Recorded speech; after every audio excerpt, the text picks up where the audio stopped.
নানুরে Trinamool booth সভাপতিকে পিটিয়ে খুন, আহত আরও ২। নানুর থানার অন্তর্গত পাতিসারা গ্রামে রীতিমতো চাঞ্চল্য ছড়িয়ে পড়েছে।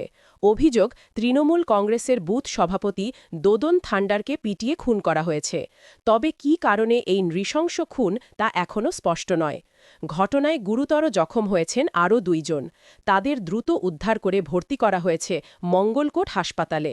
নিহত দোলন থান্ডারের দেহ ময়নাতন্ত্রের জন্য হাসপাতালে নিয়ে যাওয়া হয়েছে। স্থানীয় সূত্রে জানা গেছে, মৃত বুথ সভাপতি কাজল শেখ অনুগামী হিসাবে পরিচিত ছিলেন। সেই কারণেই কি খুন, সেই দিকেই এখন তদন্তকারীদের নজর। ইতিমধ্যেই নানুর থানায় এলাকার বিরাট পুলিশ বাহিনী গ্রামে রয়েছে।